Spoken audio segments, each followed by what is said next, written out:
1948년 1월 15일 오후 7시 반경 신주쿠의 어느 마을에서 순찰을 하던 두 경찰은 자전거를 타고 몇 개의 귤 상자를 나르고 있던 중년의 장의사 나카무라를 발견했다. 경찰들은 뭔가 수상해 보여 그의 짐바지에 있던 상자를 살펴보았다. 그리고 그 안에는 영아 시신이 메리아스 셔츠와 기저귀에 쌓여 있었다. 나으리, 이건 근처 조산원에서 부탁받은 것입니다. 엄마한테 버려지고 병으로 죽은 불쌍한 아이죠. 지금 화장장으로 옮기는 중이랍니다. 경찰은 이런 아이들이 많으냐고 물었고 그는 1년 전 8월부터 지금까지 같은 조산원에서 29 이상의 시신을 옮겼다고 대답했다. 너무 많은 아이들이 죽어나가는 것이 수상하다고 생각한 경찰은 나카무라가 묻은 아이들 중에서 최근에 사망한 6구의 영아 시신을 부검하였다. 그 결과 3명은 폐렴, 2명은 동사, 1명이 아사로 죽었음을 밝혀냈다. 그리고 6명 모두 지독하게 굶겨졌다는 사실도 알아냈다. 문제의 조산원을 운영하던 51세의 이시카와 미유키와 그녀의 남편인 55세의 타케시는 경찰의 조사를 받은 지 얼마 지나지 않아 대량의 인명을 앗아간 혐의로 체포됐다. 이시카와 미유키는 1897년 미야자키의 한 마을에서 태어났다.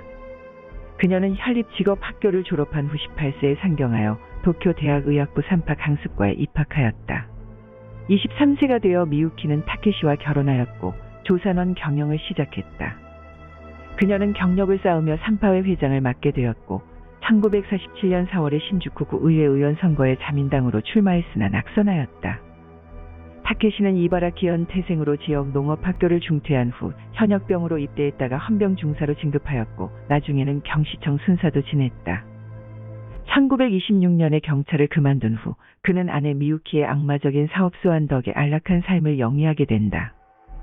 미유키의 조산원에서는 1944년부터 신문에 3줄 광고를 내고 식량난에 허덕이는 어머니들에게 아이 한 명당 5천에서 6천엔의 양육비를 받고 아기를 맡았다. 당시 담배 한 갑이 7엔, NHK 월 청취료가 5엔, 신문 구독료가 월 8엔이었음을 생각하면 그 금액은 꽤 큰 것이었다. 또 맡은 아이를 친모에게 알리지도 않고 한 명당 300엔에서 500엔을 받고 원하는 사람들에게 팔고 있었다. 해전으로부터 3년밖에 지나지 않은 이 시기는 일본의 베이비붐과 함께 전국적인 빈곤이 닥친 혼란의 시대였다. 경찰이 조산원에 들이닥쳤을 때 조산원 내에 7명의 아이가 있었는데 1명은 이미 사망했으며 나머지 아이도 겨울인데 속옷 한 장만을 입은 채 올 힘조차 없이 쇠약한 상태였다. 그동안 이곳에 맡겨진 아이는 모두 240명에 달하여 그중 최소한 104명, 최대 160여 명이 사망했다. 순찰 중인 경찰관이 장의사 나카무라를 그때 검문하지 않았더라면 피해 어린이는 더욱 늘어났을 것이다. 부부는 조산원을 운영하면 정부에서 유아용 주식 배급을 받아서 되팔 수 있었기 때문에 일단 아이를 맡으면 음식은 거의 주지 않았고 다치거나 병에 걸려도 치료하지 않았다. 당연히 아이들을 목욕시키지도 않았고 가능하다면 아이가 사망해도 신고하지 않고 계속 배급품을 받았다. 이 죽음의 조산원에는 돈을 벌어다 주는 그 많은 아이를 돌봐줄 직원은 물론 충분한 설비도 없었다. 이시카와 부부는 어쩔 수 없이 죽은 아이를 신고하게 되면 그 장례용으로 받은 술조차 팔아서 돈을 벌었다. 이들 부부가 어린 아기들을 제물로 벌어들인 돈은 전부 100만 엔이 넘을 것으로 훗날 추산되었다.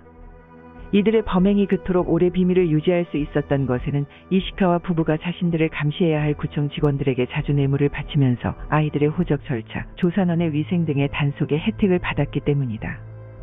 하지만 이 공범들은 전혀 처벌되지 않았고 주범들조차 죄에 비해 아주 가벼운 벌을 받았을 뿐이었다.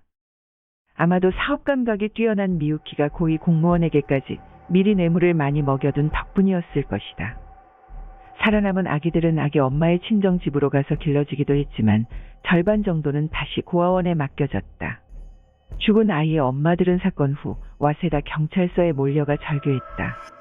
그 마녀를 죽여라. 악마 같은 미유키를 만나게 해달라. 한편 미유키는 뻔뻔스럽게도 자신의 범죄를 죽은 아기들의 어머니 탓으로 돌렸다. 나는 성심성의껏 아이들을 키웠어요. 아기를 맡기러 온 어머니들에게 좀 더 젖을 먹인 다음에 데려오지 않으면 죽을 거라고 거절해도 무리하게 맡기고 갔죠. 그런 아이들이 죽는 것은 당연한 거 아닌가요? 이 사건 이후 후생노동성은 3파에 대한 국가 시험을 마련하고 이들이 전문 의학을 배우지 않으면 자격을 주지 않았다. 또 1949년 4월에는 피임약 사용이, 6월에는 경제적인 사정으로 인한 낙태가 허가되었다. 1948년 10월 도쿄지법은 미유키에게 징역 8년, 타케시에게는 4년의 징역형을 선고했다. 이것도 죄질에 비해 너무나도 가벼운 형벌이었지만 4년이 지난 1952년 4월 도쿄 고등법원은 형량을 더 줄여서 미유키에게 징역 4년, 타케시에게 징역 2년의 선처를 베푼다.